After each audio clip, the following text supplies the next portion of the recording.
Good Tuesday to you, everybody in Com 664. Welcome to, are you ready? Week, boom, 6. How you doing? How's everybody doing? You hanging in there? Week 6, we have but 2 weeks left in the class. Really, in terms of your work, only about 1 week, because I tend not to assign much in the way of work in the last week. I want you getting ready for the final exam and finishing things up. Okay, so we're almost there. And speaking of getting ready, let's get ready for today's video. What do we have here on the coffee cup? See if we can get that to focus. Sort of. There it is. Menominee, Michigan. Beautiful little town up on the shores of Lake Michigan, right across the border from Wisconsin at the beginning of the Upper Peninsula. Spent many, many years there. You have to like the cold to live in that area, because I think summer is something like 3.5 days long and then it's over. So I can remember many a 4th of July firework display celebration with my children in our sitting out watching them in our winter coats. Very cold, but beautiful, beautiful country. Okay, let's get ready for this week. Before we get to the discussion questions from last week, a couple of announcements, bit of house cleaning. First of all, an apology. I don't know why, but I neglected to post the video for week 5. I made the video, I edited the video, and then I just didn't send it out. So I put it up now. In it, I review all of the discussion questions, and so help you get ready for the final. So apologies, it's up. Next, I need you to take a look with me here at the syllabus, because there are a couple of pending deadlines that I need you to pay attention to.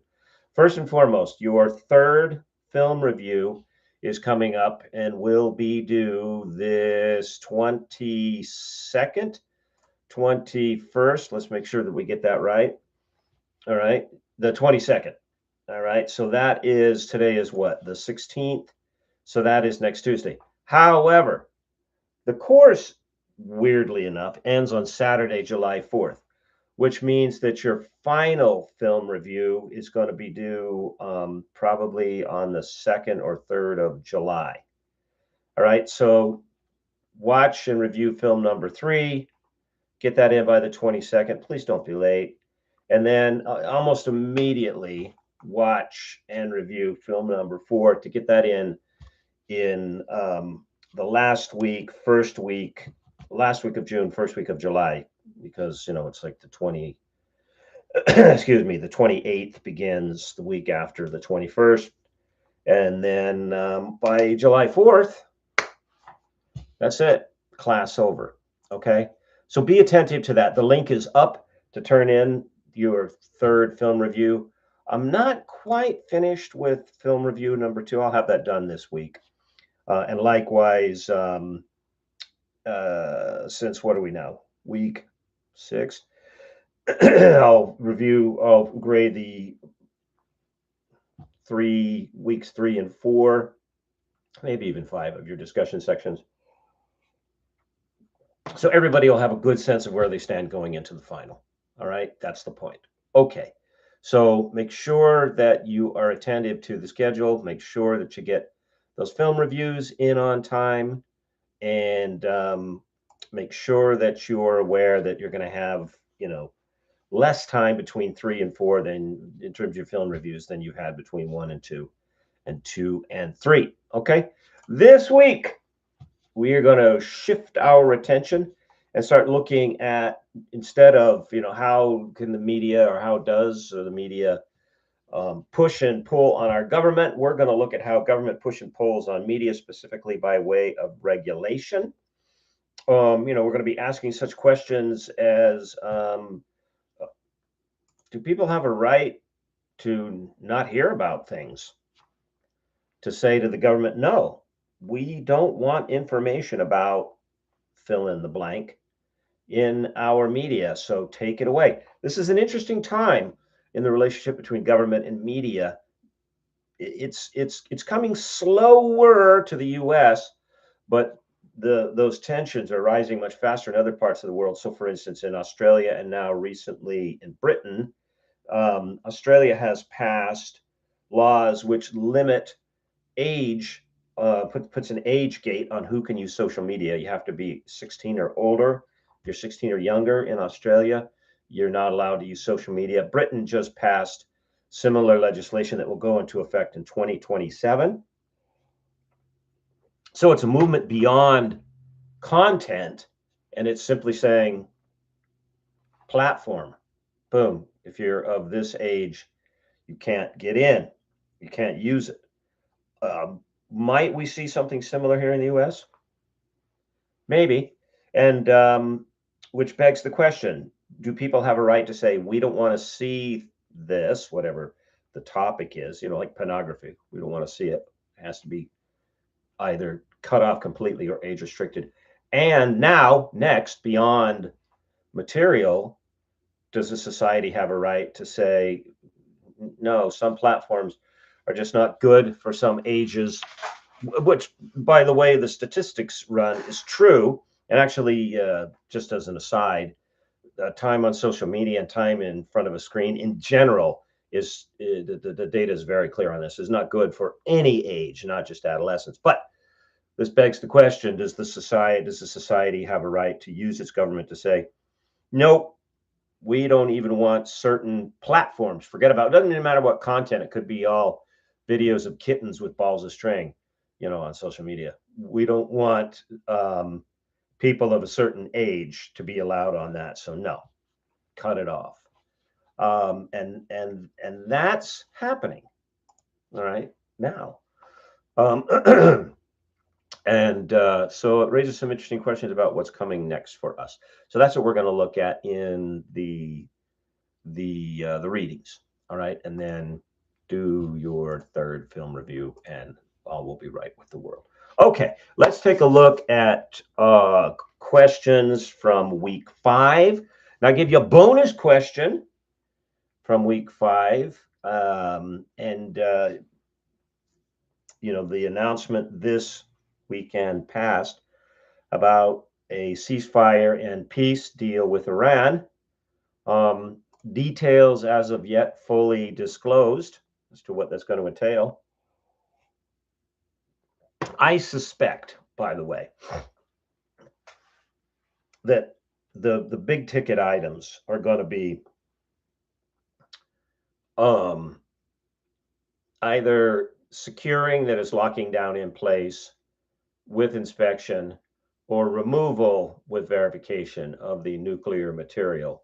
And if the agreement allows U.S. inspectors to do this, I'll be really surprised. There's such a level of animosity between the governing forces and maybe even some of the people in Iran, and the animosity towards Americans right now.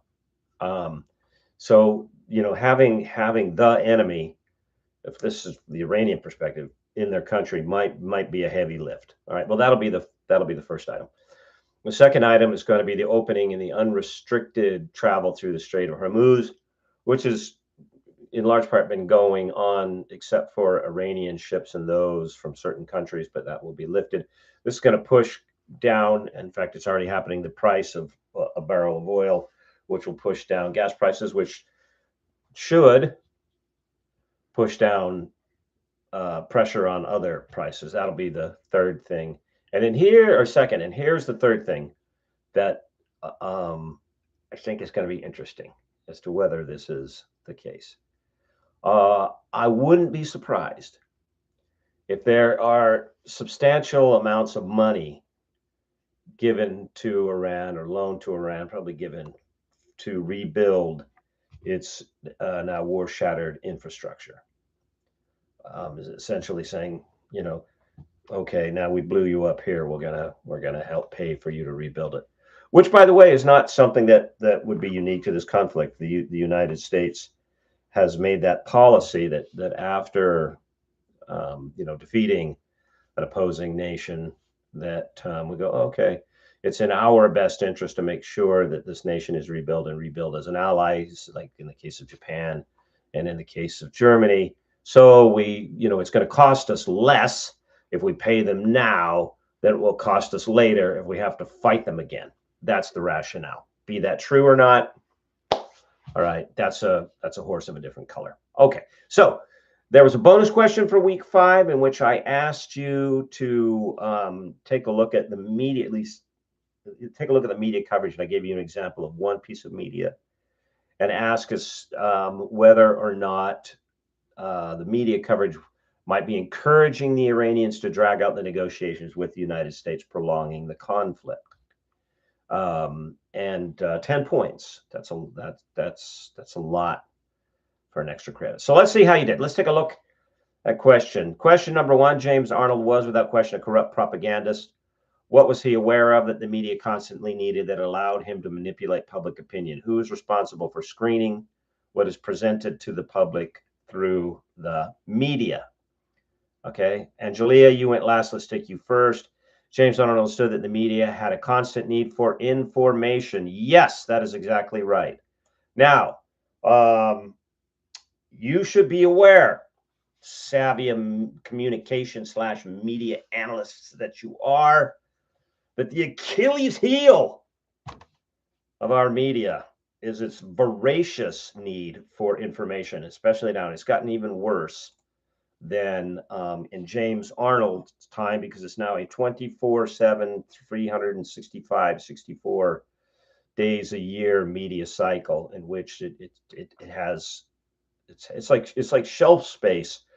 It has shelf space in a supermarket, and they need something to put on it. Nobody who runs a store wants an empty shelf. And consequently, they will put anything on the shelf. And this is one of the dangers to us as a public, because it conditions us to think that simply the moving of information from over here to over here constitutes news. That is something we should be paying attention to, and it concerns us when, and you can pull up any major news or even minor news feed. So you pick your platform of choice: CNN, MSNBC, Fox, Sky News, Newsmax, on and on. All right, just start. Here's an exercise. Start doing this. Go to your news platform of choice and start looking at the stories and see how many of them fall into so and so sizzles on red carpet in new dress, or such and such takes bikini break before World Cup, or just some nonsensical so and so Jelly Roll divorces Bunny X. Like, well, this is news. Who cares? Okay, problems with this guy's marriage. Gee, you think? And this concerns us how? So its weak point, and James Arnold understood this, is that it constantly needs content. So he's like, well, I'm going to give it content. Let's go back to you, Angela. By supplying information that journalists could readily use, he increased the likelihood that his preferred narrative would reach the public. His success illustrates the power of agenda setting and framing, where those who influence the flow of information can shape what issues receive attention and how audiences interpret them. Responsibility for screening information primarily rests with journalists, editors, media organizations that act as gatekeepers. Their role is to verify facts, evaluate sources, and determine what information is newsworthy before it reaches the public. However, citizens also share responsibility by critically evaluating the information they consume. When either gatekeeper or the public fails to exercise sound judgment, propaganda becomes more effective in influencing public opinion, ultimately public policy. Okay, all of that true. One wonders about the efficacy, the willingness of the public to screen information. It certainly wonders about the media businesses. incentive to screen information because their main incentive is to make money. All right. Which leads me to work that I want to recommend. If you are in media, or if you have an interest in promoting something through media, even if that's your own brand, okay, let me recommend to you. In fact, I've even used this book in a class before. Gary Vaynerchuk, his book, Jab, Jab, Jab, Right Hook. All right. This book has been around for a little bit. It was published, it's almost 10 years ago now, because I think I got it in 2014. First edition, yeah, 2014. Okay. So, yeah, a little more than 10 years. However, the principles are sound. Now, as the title suggests, you see, you've even got a little pair of boxing gloves right there. Okay. The author says your approach to using media to promote whatever it is you promote should be, he uses a boxing analogy, should be similar to how a boxer lures in an opponent and then cracks him in the jaw and knocks him out. Little touches, that's the jab, jab, jab, or I guess it would be, because it's right. So it's let's see if I remember what we actually we learned how to box. I mean, this was part of school when I was a kid. Strange days. Jab, jab, jab, right hook. So in other words, little touches, little tease, tease, tease, big story. Okay. And the challenge to us as consumers is, of course, and us as citizens is, of course, that the means by which media can reach us and our fellow citizens is constant and portable, right? It goes everywhere that we go, which, if you're in the business of promoting something, that's good news for you, because your opportunity to constantly reach people is always there. Now, as the author implies in the subtitle of this work, How to Sell Your Story in a Noisy Social World, there's a lot of static to break through. And this goes back to the answer to the question. We'd like to say that media organizations, their first thought was fact check and quality, but they're companies. They're busy trying to survive and sell a product. They're like Starbucks. They're trying to sell a product, and they're trying to sell a product in a very crowded marketplace where there are a lot of similar products being sold. And so, no, they don't spend time with that. So don't expect that. So maybe in that respect, the majority, the lion's share of the duty falls on us as consumers. Okay, consider the graph on page 320 in PIP. Does the graph represent an example of media manipulation or public opinion? Media, don't know what's going on. Media manipulation of public opinion, or does it represent public response to a problem highlighted by the media? Okay. Kirsten, let's take a look at you. Edmund's graph tracks the congruence of public opinion about the national defense spending, and the Washington Post references the Soviet threat between 1977 and 1990. With this graph, Edmund aims to study the role the media plays in shaping public opinion on policy, but he also emphasizes the complexity and perfectionist relationship, as well as the efforts of public opinion poll.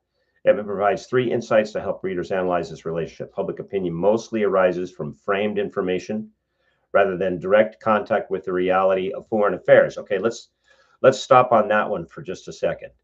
That's extremely important to understand by way of the relationship between public and media. Why, we ask, and you might see this question somewhere else. Why does public's opinion mostly arise from framed information rather than direct contact with realities of foreign affairs? Why? Well, a couple of reasons, but 3 in particular.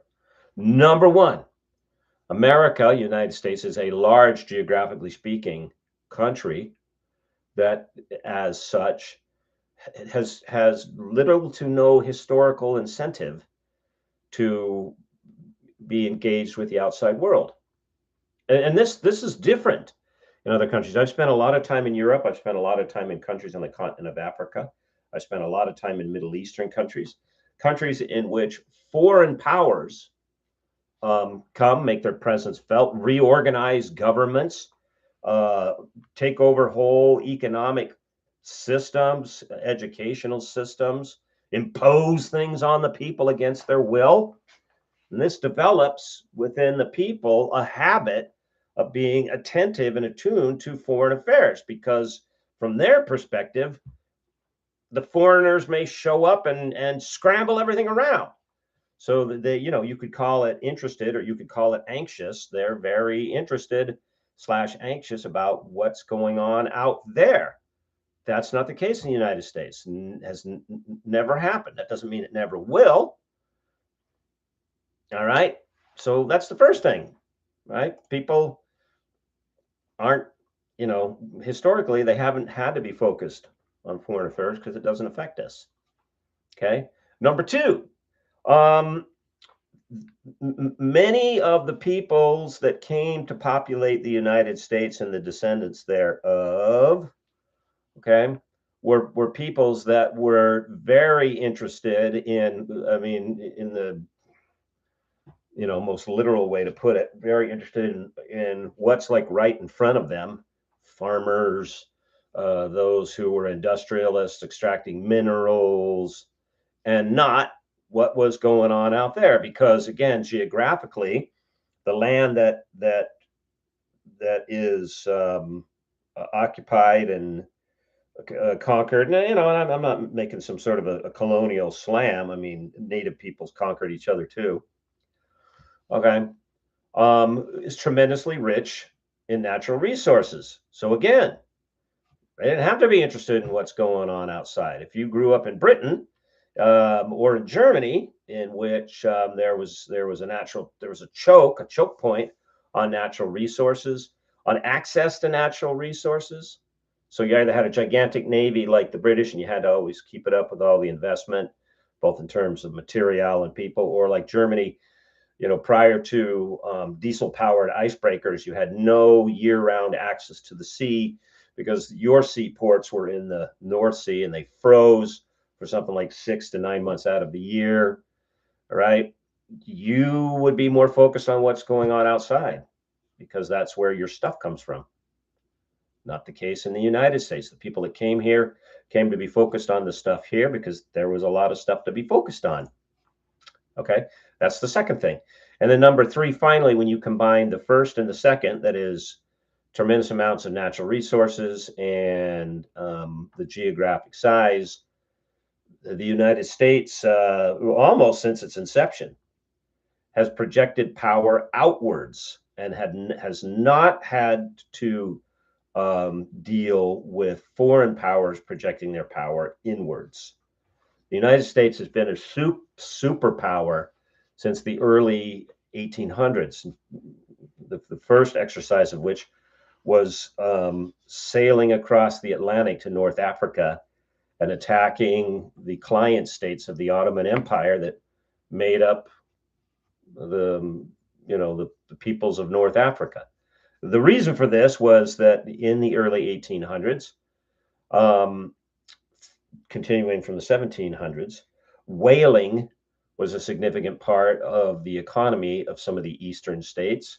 Okay, Massachusetts being one, Nantucket being the whaling center of really the world. And a lot of whales were found along the west coast of Africa, down around the Bend.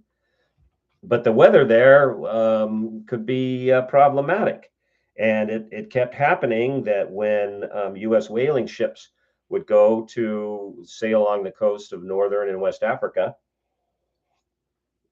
and storms would blow off of the Sahara. That's where our hurricanes come from. They start with this tremendous amount of heat, rises up off of Sahara Desert, which is northern Africa, rises up into the atmosphere, and then blows across the Atlantic and then slams into the Caribbean and Florida.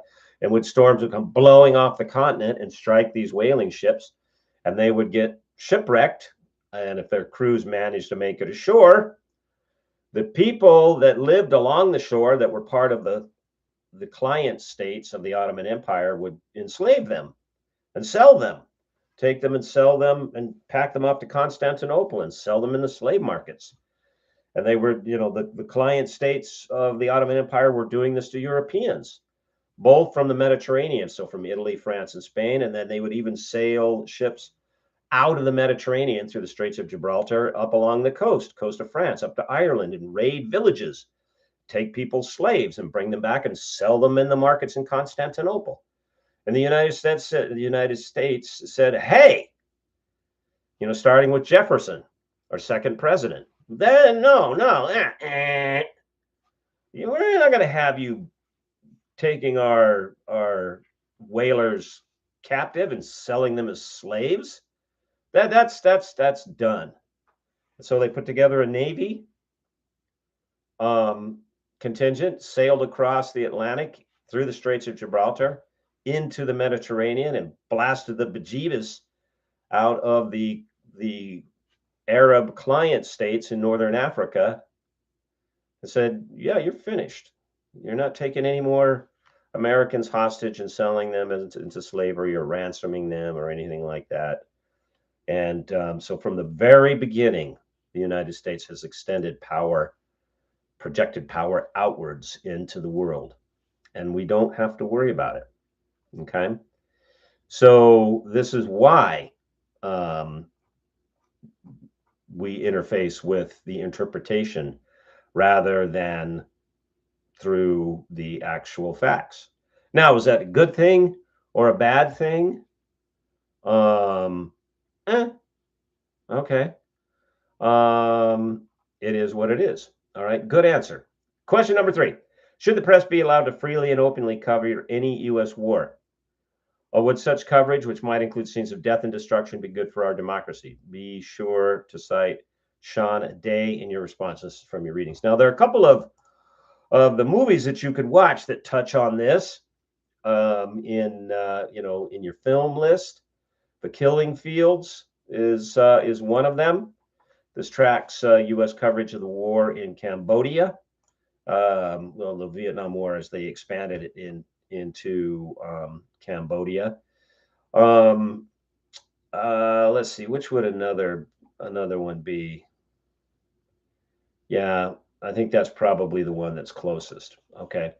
Let's see. So let's take a look at who. Angeli, you did that, but we've already covered you. Lucas, let's take you. Although it's both human nature and historically accurate that war coverage tends to glorify the protagonist. This is true. In the protagonist's own country, there's much nuance to examine. For example, why did some of our country's earliest visual war coverage, photography of the Civil War, show levels of suffering largely absent in the 150 years that followed? It wasn't that media technology changed for the worst. If anything, our capacity for capturing stories, pictures, and videos without putting journalists at risk has improved. Despite examples of government restrictions delivering coverage during certain conflicts, the lack of honest storytelling about war, or at least incomplete storytelling, seems to fall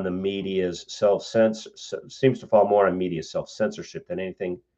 Our argument supporting the restraint is that graphically detailed coverages and realistic images of destruction might turn the general public's attitude against war. Right. So that's the first one. Say, no, we have to have a restriction because,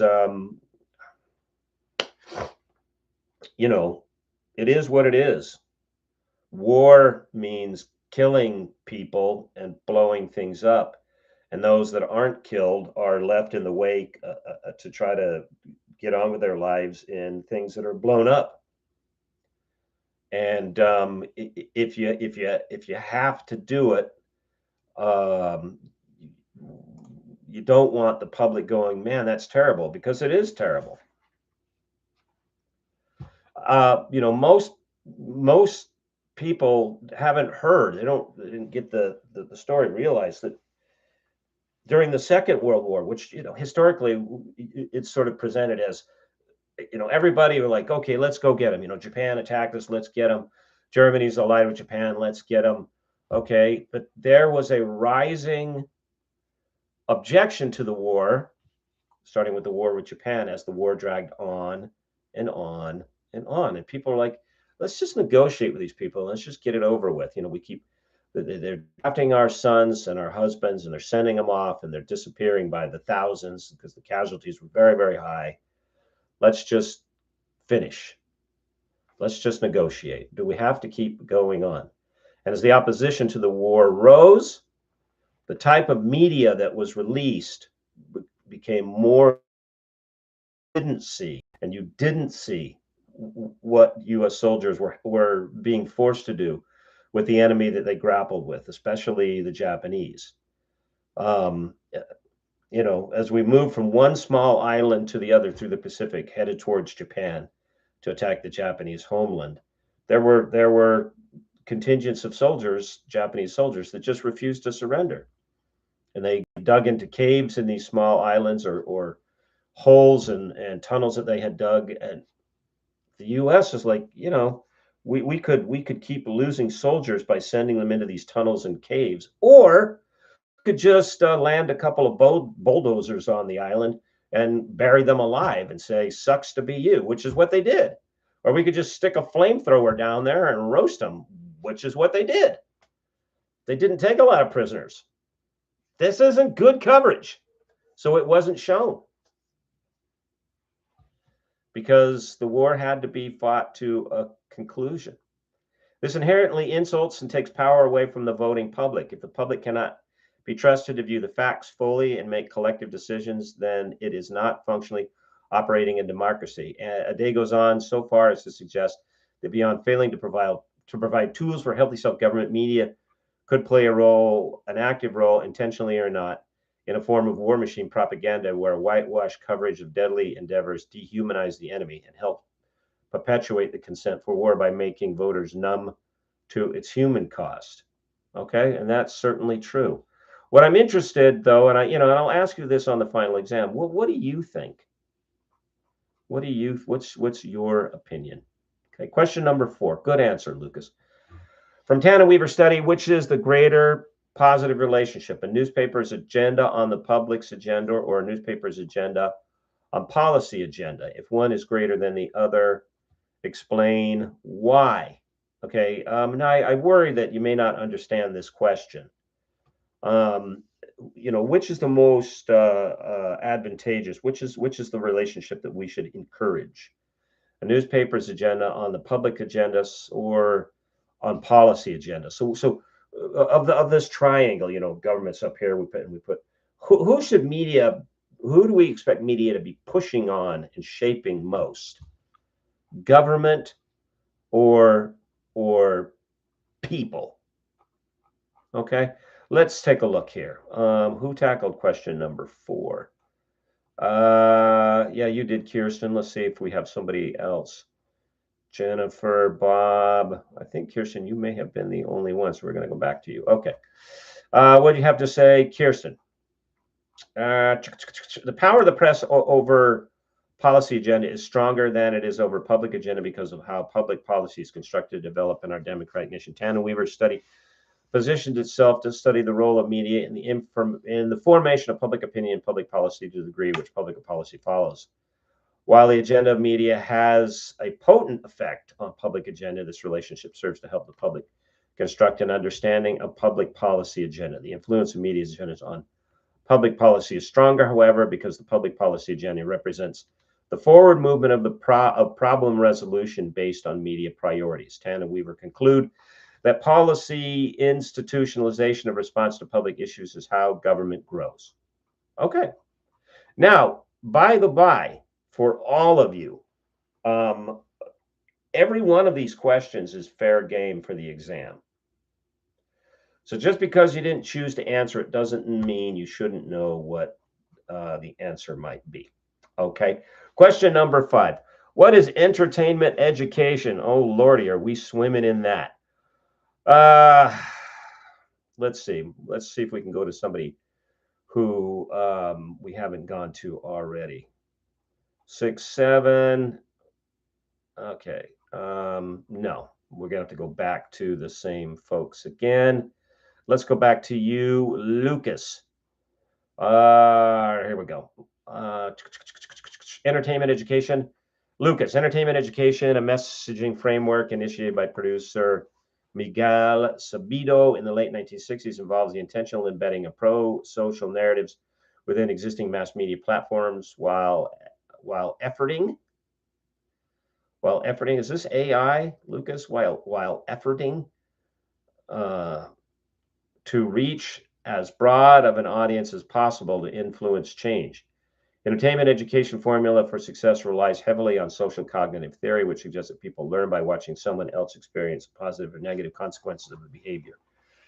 After observing, we either mimic an attempt or similar reward or avoid attempt to prevent poor outcomes. Entertainment education was pioneered in developing countries primarily to assist government in advancing goals associated with social health, physical well-being, educational growth, et cetera, et cetera. As to the question of entertainment's educational role in democracy, the chapter is largely silent, and that, it's sort of letting you make up your own mind, except for some ominous language in the introductory editor's notes, which says that millions of citizens must learn that the policies exist in which actions they are supposed to take. There's nothing inherently anti-democratic about that statement or this communication framework. However, much like other media tools we've discussed, the ultimate judgment lies in how the tool is used. What, for example, is the functional difference between entertainment education and propaganda? Both involve collaboration between government and mass media producers, both involving changing hearts and minds. Okay, good answer. Entertainment education now has expanded tremendously, and it even goes back before the 60s. This was, the Germans used this a lot during the Nazi state. To ridicule their opponents or to sort of promote social reforms like anti-smoking campaigns, pro-health campaigns, pro-reproduction campaigns to replace individuals being lost to war, so on and so forth. Okay, it's expanded tremendously now. You could make an argument, I think, that much of what you find on platforms like this one, like YouTube, is entertainment education. Although it's not designed by a government entity, it follows the same formula, and that is that the message is embedded in something that is in itself entertaining. Now, by the way of a process, in communication, we refer to that as indirect communication. And then, you can find this even in scripture. If you read the Gospel of Mark and the parable of the sower, and Jesus starts telling this parable, and his disciples are like, wait, what? Seeds, are we planting? Are we going to have to plant wheat, mustard? Are we making 5,000 sandwiches again? And Jesus is like, okay, just come over here. Let me explain something to you. Okay. The seed is the word, the different types of ground are the listeners, et cetera, et cetera. That's what that means. Everybody is going to get parable, because if I don't tell them parable, if I don't embed the message in something that they want to pay attention to, they're not going to listen. So I'll explain this to you the one time, but understand everybody's getting parable. That's indirect communication. That's educational communication. Okay, old stuff. Question 6. According to Price, what is the CNN effect? Give an example of this phenomenon. Okay, a lot of you tackle this question. Let's go down to Jennifer. CNN effect is defined as an extensive media coverage of graphic events abroad that can force U.S. government to engage in unplanned and undesirable interventions. The idea is that American public does not have the stomach to support when service members leave for distant shores to fight wars, but instead of returning to a hero's welcome, they return in body bags. The fortitude and appreciation for what service members did for their country, especially during World War I, World War II, the Korean War, did not apply to war since the Vietnam War. Grabber highlighted the coverage of service members who were tortured and killed in Somalia. Americans wondering what strategic importance Somalia provided to the United States. The same question was applied to other conflicts, 1990s and the 2000s, that the United States did not engage in, such as Darfur genocide, Liberian Civil War, Rwandan Civil War. Okay, yes, Jennifer, exactly right. So this CNN effect is when there's some coverage, usually not exclusively, but usually of some sort of conflict, highlighting the terrible humanity. And I don't say that in a flip way. Yeah, the world is a mess. I mean, I could tell you stories, having worked in humanitarian media all over the planet. There were days in which I was working in some areas after, usually human disaster. Natural disaster, I mean, natural disasters were often accompanied by human disasters. Say the earthquake in Haiti, for instance, that was a natural disaster. But the tendency among Haitian contractors to use cheap material to build and then to skirt the building codes, that is, not to obey them, led to massive human sufferings because the buildings just collapsed and crushed everybody. So there were days in which I was in regions of the world in which the level of human suffering because of human sin was so tremendous. I just thought, good Lord, there's not a fire hose big enough to clean up this mess. And it was depressing, despairing. All right. So media will cover those tragedies, and in response, the public gets very upset, and in response, the government, public representatives, it usually starts with the Congress, not always, but usually. Congressmen and women tend to be, they tend to be a little more excitable than senators used to be, although that seems to be changing too. But anyway, and then say, well, we got to do something. And then the government jumps in, like in Somalia. And the question, arises, is it really in our best interest to be there? Or is this the media pushing the agenda because it's a story and they make money? Okay, good answer. Bonus question. I don't think any of you answered the bonus question. Well, that's all right. It is just a bonus. So it's up to you as to whether you wanted to answer it or not. Oh, wait a minute. I take that back. Bob, you did answer the bonus question. Now, a bonus question would not appear as a regular question on a test. It might appear as a bonus question on a test, but not. Okay, so I'm sorry, Bob. In your supported opinion, media coverage of the war encouraging the Iranians to drag out negotiations, prolong the conflict.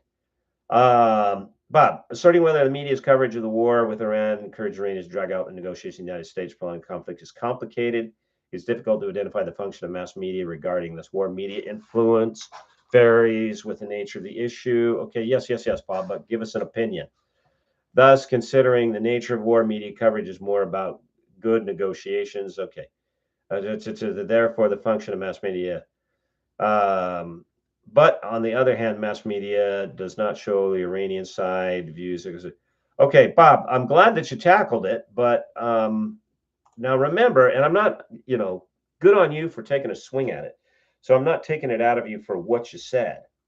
But remember, when you're faced with a question and you have a limited space, like a discussion or like a test, go right to the main point. And the main point is, in your considered opinion, is the coverage dragging out the negotiations? Yes or no? All right. I mean, you're not betting your life on any of this, folks, when you answer these questions. It's okay, even if you make a mistake. I'll wrap up with this. Thanks, Bob, for taking a whack at it, by the way. When I was in graduate school for my first graduate degree, which was in medieval history, one of the things that we had to learn was how to read and even write ancient scripts, handwriting, because the writing in terms of letter forms has evolved over the centuries. And when you're dealing with documents, manuscripts written, and for me, I spent a lot of time reading manuscripts from the 12 and the 1300s. The letters don't look the same. They used abbreviations because they were trying to save on ink that we don't use. We still have some abbreviations like ETC for etc., which is a Latin word meaning et, and cetera, and this more, etc. Okay. And I had this teacher that was teaching us this, and the study is called paleography, by the way, study of ancient scripts. Very wise man, great Italian scholar. And he used to tell us, don't, you know, try to do the best work you can. Don't be paralyzed by fear of mistakes. Because if you never made a mistake, you won't leave any work for subsequent generations. So be the best scholars and do the best work that you can, but don't let your fear of making a mistake stop you from doing your best work. Okay. So when you're asked a question, everybody, this is to everybody, when you're asked a question, go right at the question. And if you're asked to say yes or no, say yes or no. That's it. Okay. All right, everybody. Keep up the good work. We're very close to the end. Okay. I'm thinking about you. I'm praying about you. And until next week, I'll see you on Canvas. God bless. Bye-bye.